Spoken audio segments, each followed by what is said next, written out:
Hey guys, welcome back to Anime Sensei Reaction.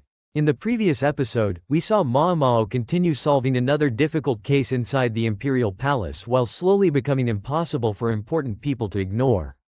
Her sharp observations and knowledge of poisons once again revealed details hidden beneath the surface, while Jinshi kept placing her closer to dangerous situations tied to the rear palace. We also got more hints about the complicated power balance between the Emperor's consorts and the officials serving them. Every time Mao uncovers a mystery, it feels like she accidentally steps deeper into political territory she never wanted to enter. Another thing that stood out was how calm she remains even when surrounded by manipulation and hidden agendas. For episode 14, I'm expecting the tension inside the palace to rise even further, especially if Mao becomes involved in a case connected directly to the Emperor or one of the higher-ranking officials. Let's continue the reaction.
You're sure about this?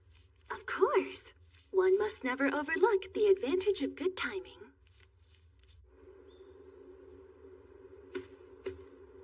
That should do for now. Unlike with the rear palace, there are barely any herbs growing here in the outer court. I need to work on fixing that. Xiao Mao, kindly remind me, did I or did I not ask you to clean the office earlier? Going now. Less emphasis on the gardening, please. She's tough. How perplexing. Indeed. Excuse me. Huh?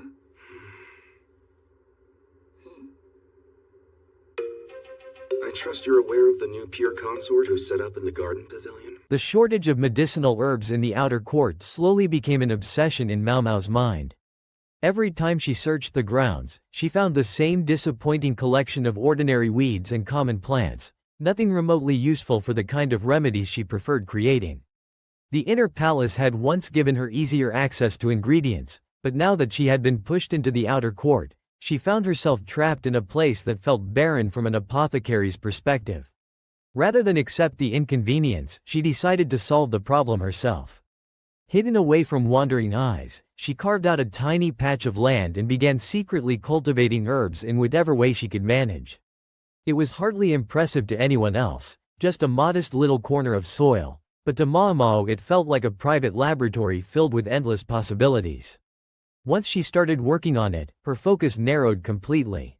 She adjusted the soil carefully, arranged the plants with meticulous attention, and spent long stretches of time checking leaves, roots, and moisture. The outside world faded away whenever she immersed herself in tasks like these. Unfortunately, that also meant she entirely forgot about the duties she had actually been assigned to perform. Time slipped past unnoticed while she remained crouched beside her plants, lost in thought about medicinal properties and future experiments. Her negligence did not escape notice for long. Shui Lian, who seemed to appear whenever Mao became too comfortable, deliberately startled her with such perfect timing that Mao nearly jumped out of her skin. The shock snapped her back to reality immediately. Shui Lian did not need to lecture her loudly to make the point clear. Her cold stare alone was enough to remind Mao that she remained under close observation. No matter how absorbed she became in herbs and poisons, she was still living within the palace system, where even small mistakes could become dangerous. Later, while carrying out cleaning duties in the study, Ma Mao unexpectedly crossed paths with Jinshi. As always, he carried himself with effortless elegance, the kind that drew attention even when he said nothing at all. He calmly informed her that the newly appointed Yes, the one who's replacing concubine Adol. Well, the Rear Palace has set its mind to the concubine's education. And they selected you to be the teacher. That's a good one. I'm not joking here. You have a written letter of recommendation. Recommendation? In fact, you've two. Lady Lihua signed?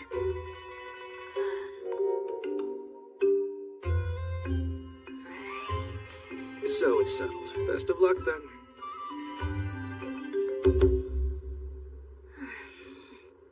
I couldn't get away with ignoring one concubine's wishes, let alone two. At least they were kind enough to stipulate a respectable payment. Though with the old lady's price hiking, it's barely gonna cut it.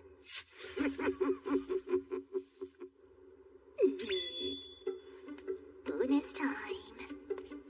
Are these all teaching materials for your class? They are. And here's the invoice. I guess that's in order. I wonder why the cost is pinned in different ink than the list of goods. She's got the eyes of a hawk. I can't prey on the master with this apex predator around. Do you mind if I take a look? Under no circumstances can you see these. Alright, fine. Are you sure you don't need any help with that? I've got it. All in. No half measures. It pains me to admit it, but I've kind of missed this delicate feminine atmosphere. Master Jinshi! As beautiful as always! Don't you think this is excessive? Oh, interest in palatial education? Never.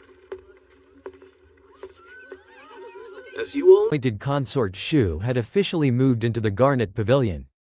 To welcome the new consort properly, an instructional gathering would soon be held for the high-ranking women of the inner palace. What shocked Ma Mao was the next part. Jinshi explained that she had been selected to conduct the lesson herself. At first she assumed he was mocking her. Someone like her teaching high-ranking consorts sounded absurd even by palace standards. Yet Jinshi remained completely serious. He explained that the recommendation had not come from him alone. Two powerful consorts had personally endorsed her for the role. Yokuyu from the Jade Pavilion and Lahua from the Crystal Pavilion. The moment Liwa's name entered the conversation, Ma Mao immediately understood at least part of the reason. Her earlier advice regarding cosmetics and skincare had likely earned Liwa's trust. That realization caused a different kind of excitement to rise within her. A task involving high-ranking consorts almost certainly meant a generous reward afterward. The thought of money instantly sharpened her interest. Her mind began calculating possibilities at frightening speed. If she handled this properly, she might earn enough to reduce the enormous debt hanging over the brothel she once lived in. Perhaps she could even manipulate the situation further and squeeze extra compensation from Jinshi somehow. Unfortunately for her, Shui Lian's presence nearby acted like a wall blocking those ambitions. The woman observed everything too carefully.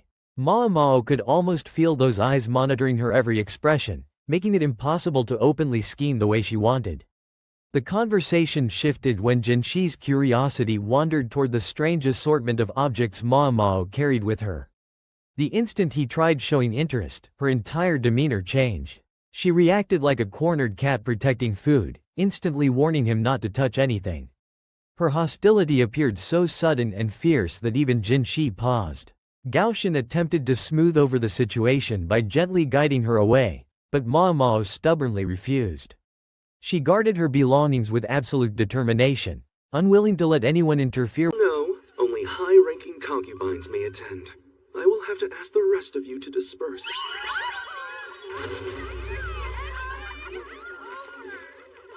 Is he a eunuch or a silver-tongued serpent?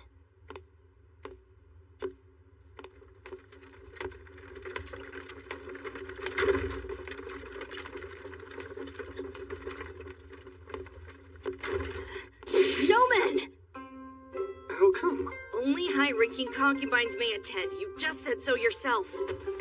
Oh, damn it. He's a lot sturdier than he looks. We're going to be discussing sensitive, womanly things which are certainly not for ears like yours.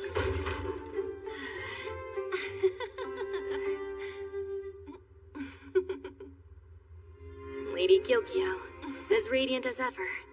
And seems Lady Hongyang is much the same too. Lady Li Shu looks apprehensive. To be expected, I suppose, seeing how there are 3 other high-ranking concubines here. But with that taster by her side, at least she now has a fighting chance. It doesn't take much more than a glance to see that Lady Li Hua is firmly back to her healthy, voluptuous self. The lady-in-waiting from the face powder incident? Well, someone's scared of me. And Concubine Adwa's replacement. The new pure consort, Concubine Lolan. That southern style definitely makes a statement. Her face seems northern, but it's hard to know for sure under all that makeup. Her age should help carve a niche within the Emperor's attentions. Who knows, we may actually have equilibrium around here for once. Meh, it's whatever. Hello there. My name is Mao Mao, and I will be serving as your instructor today. The focus of today's lesson will be a secret technique shared only amongst women. I trust you'll keep it in confidence. Let us begin. Pick up your materials, please. With the tools and substances she valued. When the day of the lesson finally arrived, Ma Mao entered the inner palace once more and immediately found herself facing a crowd of excited maids gathered outside.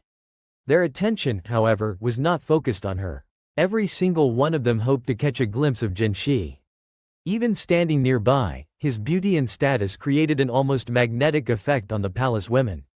Yet despite their excitement, he dismissed them firmly, reminding them that the event was restricted to high-ranking consorts only. Oddly enough, the maids did not appear upset after being turned away. If anything, they looked delighted simply from interacting with him briefly. Their flushed expressions and cheerful whispers followed them as they dispersed. Then, just as Jinshi prepared to accompany Ma Mao inside, she abruptly stopped him. In her usual blunt fashion, she pointed out that if the session was reserved exclusively for high-ranking consorts, then he had no legitimate reason to enter either. The logic was so straightforward that even Jinshi struggled to counter it. For once, his charm and authority proved useless against Mao Mao's merciless practicality. Left with little choice, he remained outside while she entered alone. Inside the room sat several familiar faces. Lihua looked noticeably tense, surrounded by women of equal or greater standing, but Ma Mao quickly noticed how much healthier she appeared compared to before. Her complexion had improved considerably, proof that the advice regarding cosmetics and skincare had truly helped her. Nearby sat Gyokuyu, graceful and composed as always, radiating the same relaxed confidence that seemed untouched by palace politics. Then there was the new arrival, consort Shu Lulan. Ma Mao observed her carefully from the moment she entered.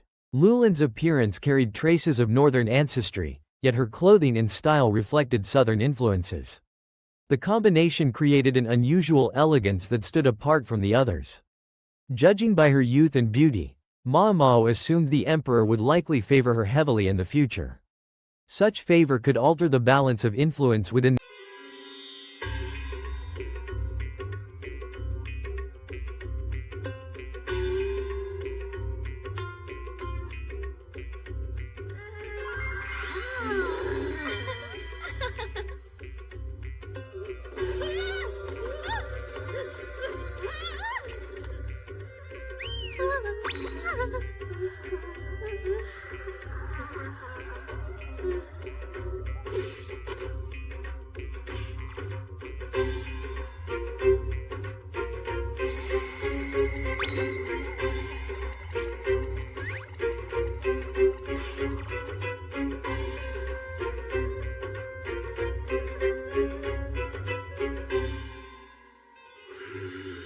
Well then, any idea what they're talking about? Can't quite tell. Good work. I take it you're done? He was absolutely eavesdropping. What's wrong? Just what have you done to the concubines? Oh, bring on the spice. So lift and twist, huh? I won't. Never. My leash you. I gave them a lesson in service, just like you asked. At least the pair who recommended me seem to have gotten something they can use out of it.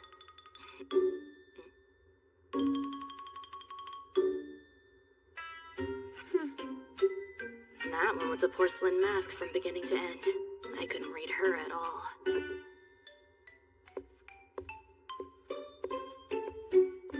Do with it what you will. So, was it a success?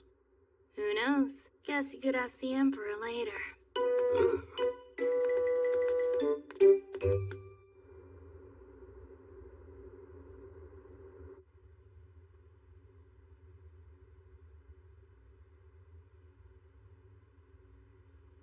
The inner palace very quickly. Still, Mao Mao dismissed the political implications almost immediately. Court power struggles meant little to her personally. She cared far more about medicine, survival, and financial gain than palace alliances. Without wasting time, she began the lesson. Mao Mao announced that the topic involved secret techniques intended specifically for women and stressed that the contents must remain confidential. The atmosphere inside the room shifted instantly. Curiosity spread across the faces of the assembled consorts as Mao Mao distributed the materials she had prepared beforehand. As the lesson progressed, the reactions became wildly different from one person to another. Some consorts blushed so intensely that their faces turned completely red, unable to maintain eye contact as they absorbed the information. Others broke into uncontrollable giggles, clearly entertained and fascinated by the subject matter. One woman became so overwhelmed that she fainted outright, forcing attendants to rush toward her. Yet a few remained perfectly calm, their expressions unreadable from beginning to end. Watching the variety of responses unfold almost amused Mao Mao more than the lesson itself. Human beings truly reacted to the same information in astonishingly different ways. Outside the room, Jin Shi waited impatiently. Every expression he glimpsed from departing attendants only increased his curiosity further. Eventually, unable to tolerate not knowing, he directly questioned Mao Mao about what had happened during the session. She dismissed him casually. If he truly wished to know, she suggested, then he should simply ask the emperor himself. That answer only deepened his frustration. From Mao Mao's perspective, Gyokuyu and Lahua both appeared satisfied with the lesson. Lulin, however, remained impossible to read. No matter how carefully Mao Mao observed her behavior, she could not determine what thoughts hid behind the new consort's calm expression.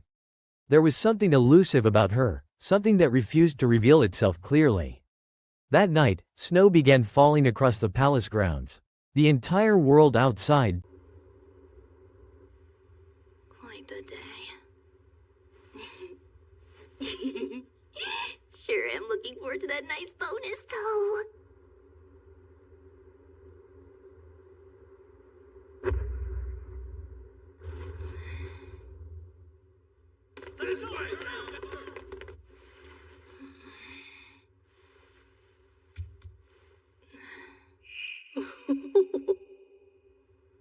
Never mind. Chills.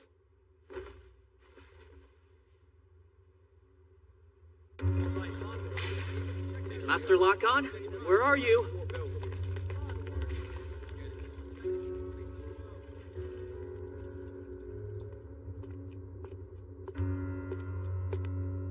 Master Lock-On, there you are.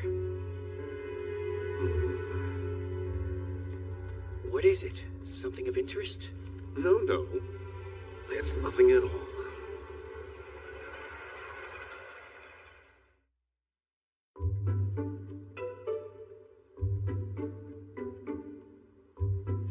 I wonder what that noise was last night. That's surprising. I didn't think the workload of a eunuch extended beyond the rear palace. Well, bills are bills, I suppose, and they've got to be settled by somebody. This is good quality paper, with such a fair price. Such a waste burning it. Refuse is incinerated over by the military offices, right? Xiao Mao? It's pretty cold outside. I'm in your debt. Such a thoughtful man. It's damn near a crime he's a eunuch. No, wait, I think there's been a misunderstanding. The cloak is from Master Jinshi. I merely delivered it. Is that right? To need permission to give warm clothes to a chilly servant. Turned silent beneath the cold white blanket spreading over rooftops and courtyards. Wrapped tightly in blankets, Ma Mao allowed herself a rare moment of anticipation. Her thoughts drifted eagerly toward the reward she expected to receive for her work with the consorts. Money always had a remarkable ability to improve her mood, but the peaceful atmosphere shattered abruptly. Commotion erupted somewhere nearby. Voices shouted through the night while hurried footsteps thundered across the grounds. Soldiers rushed past in large numbers, their movements urgent enough to instantly signal danger. A fire had broken out. Curiosity tempted Ma Mao strongly. Part of her wanted to sneak outside immediately and investigate the situation herself. Yet common sense prevailed for once. The combination of possible danger and Shui Lian's strict supervision convinced her to remain where she was. Elsewhere at the scene of the fire, another figure observed the aftermath with intense interest. A military strategist named Lacan examined traces of strange white powder left behind by the incident. He had already taken interest in Ma Mao previously, though she remained unaware of the extent of his curiosity. Even after studying the scene carefully, he admitted to his companion that he still lacked definitive answers regarding what had truly happened. The next day, Ma Mao returned to her routine duties in the study, cleaning rooms and burning old documents. There she found Jinshi completely buried beneath piles of work. Until then, she had assumed eunuchs remained limited mostly to responsibilities inside the inner palace, but Jinshi clearly handled matters extending far beyond those walls. The sheer volume of paperwork surrounding him revealed how much influence and responsibility rested on his shoulders. The weather remained bitterly cold. Seeing Ma Mao shiver slightly, Gaoshan quietly draped a warm cloak around her shoulders. The gesture caught her completely off guard. She stared at him with genuine appreciation, touched by the unexpected kindness. In fact, she even remarked that it was unfortunate such a considerate man had become a eunuch. The instant Talk about bureaucracy. I appreciate the gesture, Master Jinshi. Don't mention it.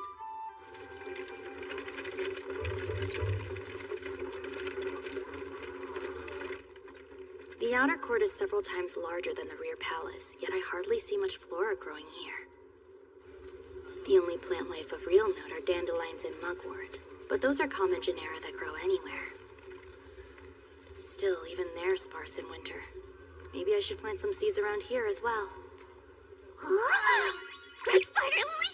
There's some here! And here too! Steep the bulbroot in water, and these things are delicious.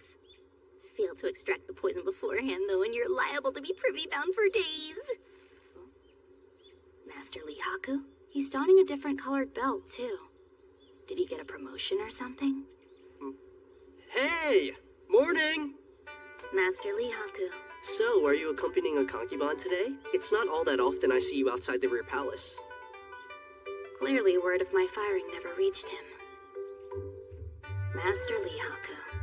After he fell in love with Big Sis Pyadine, one of the 3 princesses of the Verdigris house, he's been toiling towards advancement with a mind to bankroll his love. It's adorable. The price tag on a night with Pyadine is roughly half the annual income of the average commoner. Since that's obviously too expensive, I've heard his visits to Verdigris house see him instead drinking frugally with the servant girls. It's a touch desperate if you ask me, but I suppose once a man's had a taste of heavenly nectar, he'll beggar his soul for even another whiff. He's determined. You good? Yes. I was actually transferred from the rear palace to the personal quarters of a palace official. Transferred, huh? And to such a thankless detail.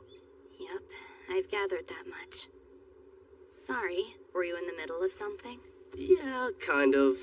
There was a fire, which is not all too rare this time of the year, but the cause is still undetermined, so they brought me in. those words left her mouth, Jinshi's sharp glare turned toward Gaoshan. Sensing danger immediately, Gaoshan hurriedly clarified that the cloak had actually been Jinshi's idea.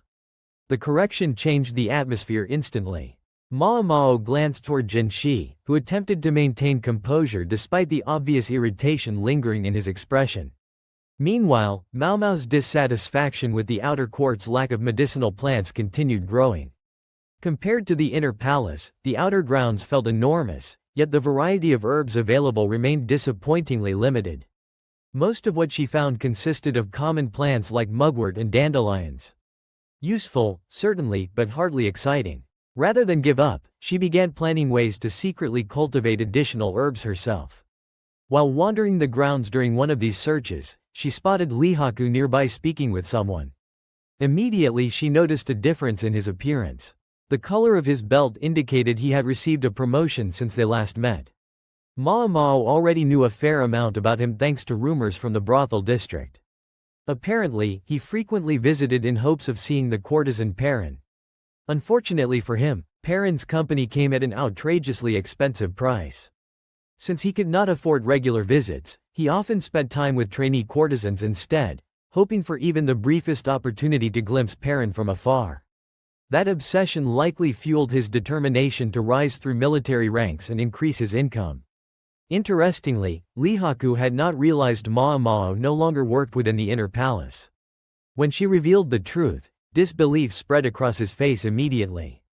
He openly questioned what kind of fool would assign someone like her elsewhere.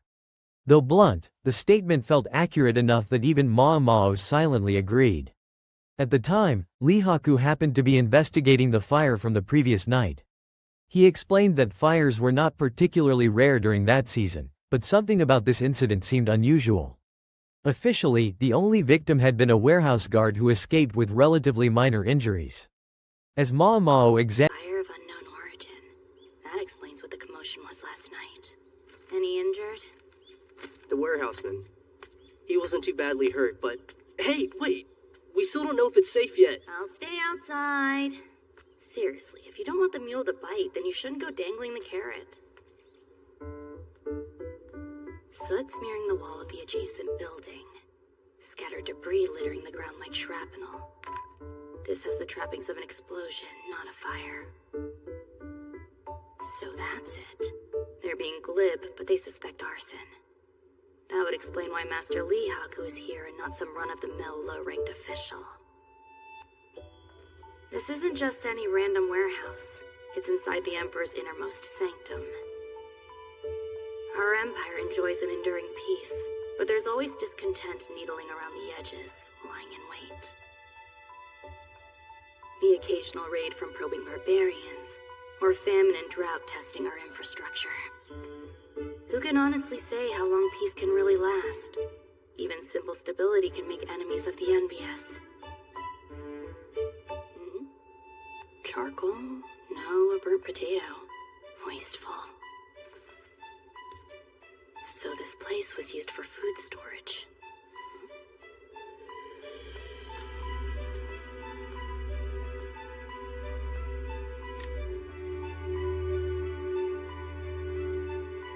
A smoking pipe?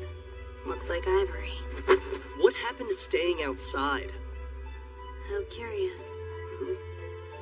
An explosion, food storage, and a pipe. Hey!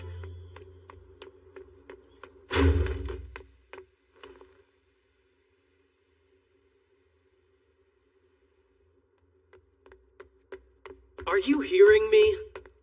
Yes, I'm hearing you. I'm just not listening to you. The food that's stored here. examined the damaged site, scattered debris immediately caught her attention. The destruction pattern did not resemble an ordinary fire to her. Instead, it suggested something more violent. An explosion. She also understood why someone of Lihaku's rank had been assigned to investigate personally. Any suspicious incident occurring within palace grounds carried serious political implications. Arson could not be ruled out. Even during peaceful times, underlying tensions always existed beneath the surface. Famine, drought, foreign threats, and internal dissatisfaction could destabilize a nation quickly. The palace could never afford complacency. While inspecting the remains more closely, Mao Mao discovered a charred potato among the debris, revealing that the building had been used for food storage. Nearby she also noticed an ivory pipe resting strangely out of place. The moment she picked it up, thoughts began connecting rapidly in her mind. Lihaku tried stopping her from tampering with evidence, but it was already too late. Mao had begun forming a theory. Without explaining herself fully, she hurried toward another nearby structure and questioned workers about its layout. Once she confirmed it resembled the destroyed warehouse, she requested several materials for an experiment. Using wood, flour, charcoal, and a burning fuse, she assembled a crude device with startling speed. To outside observers, it probably looked like nonsense. Yet Mao moved with complete confidence. The instant preparations were complete, she ran. Lihaku, believing himself perfectly safe, remained behind and dismissed the danger entirely. A moment later, the container exploded violently. The blast echoed loudly enough to shock everyone nearby, and Lihaku's hair suffered the worst. Of it, partially singed by the sudden explosion. Water was quickly thrown over him before the situation worsened, leaving him soaked, coughing, and thoroughly humiliated. Meanwhile, Mao calmly explained the phenomenon. Flour dust, when dispersed into the air, became highly flammable. If exposed to an open flame under the right conditions. Is it the same stuff they kept in the other warehouse? Yes. Fresh stuff up front and old goods at the back. Old, huh? Can I take it? I guess so. I'll need these here, ideally a hammer, and a saw and some nails would be nice. Just what are you trying to do? Conduct an experiment.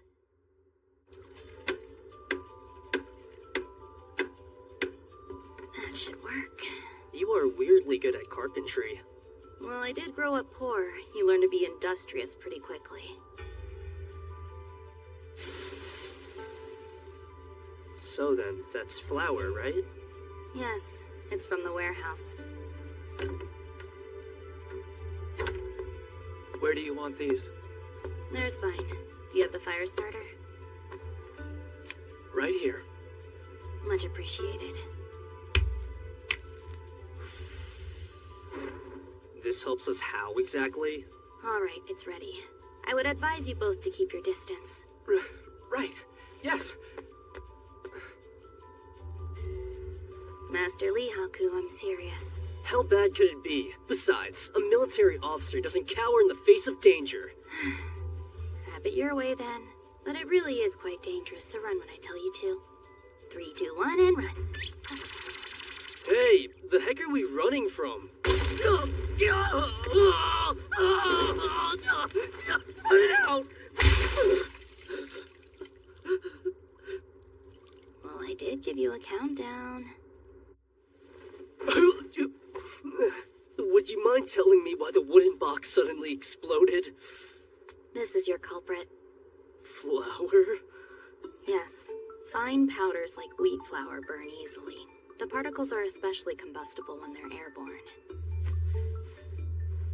This is what sparked it. A pipe? Looking for a quick smoke, a worker absconded to a... It could ignite explosively. According to her theory, the warehouse guard had likely entered secretly to smoke using the ivory pipe. Movement inside the enclosed space caused flour dust to scatter through the air. The instant the flame appeared, the suspended particles ignited all at once, triggering the explosion. The explanation stunned everyone present. Mao advised Lihaku to warn guards against smoking carelessly near stored flour or similar substances. She even admitted she had once caused a comparable explosion herself at the brothel through a similar accident. The confession sounded strangely casual considering the danger involved. At that moment, Lihaku, drenched with water and trembling from cold air, began sneezing repeatedly. Mao immediately seized the opportunity shamelessly. Promoting her father's apothecary with perfect timing, she assured him any illness could be cured there. Since she knew he frequently visited the pleasure district already, directing him toward the shop felt especially convenient. Later that evening, after returning to her room, Mao realized she had accidentally kept the ivory pipe instead of returning it as evidence. Examining it more carefully under proper light, she noticed the craftsmanship immediately. The pipe was far too expensive and refined to belong to an ordinary warehouse guard. It looked like the treasured possession of someone wealthy or influential. That realization quietly deepened the mystery surrounding the incident. At the same time, Lihaku received considerable praise for resolving the case. News of the strange explosion and Mao Mao's involvement spread rapidly among soldiers and officials alike. Stories about the eccentric girl with apothecary knowledge began circulating throughout the palace grounds, attracting curiosity from many people who had never met her before. Among those most intrigued was Lacan. The military strategist's fascination with Mao Mao only intensified as he learned more about her deductions, experiments, and unusual intelligence. What began as mild curiosity slowly transformed into something far deeper, as though he had finally discovered a puzzle worthy of his full attention. Warehouse. The wind blew in, lifting powder into the air. A struck ember ignited a waiting pipe. And an explosion rung out, as Flower violently caught light in a fraction of an instant.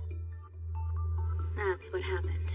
I would let the workers know they're not to smoke in the warehouses from now on. How is it you know these kinds of things? Simple. I once blew up a room at the Verdigris house experimenting with powders. You're a menace. Do you know how much the renovations are? She was really not pleased with me that day. Still though, exploding powders? Crazy. On the contrary, there's sense to everything. It only appears random to us when we haven't figured out the reason. You should get somewhere warm before you catch a cold. Failing that, go see Lorman in the Pleasure District. He'll fix you up. Thanks. Dad's lousy when it comes to marketing, so a little strategic word of mouth can't hurt. He should buy some medicine before he sinks his coin pining watching. Well, duty calls. Right. I almost forgot I still had this. If I clean off the soot and replace the mouthpiece, would it be usable again? Yes, ivory always fetches a worthwhile price. Pretty intricate craftsmanship to be in the pocket of a warehouse worker. Maybe it was a family heirloom or something. I should consider returning it.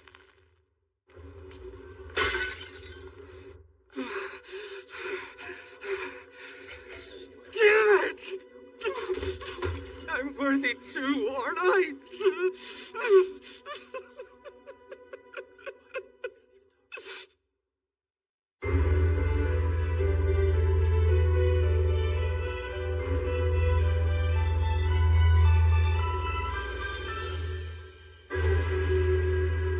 Next time, raw fish.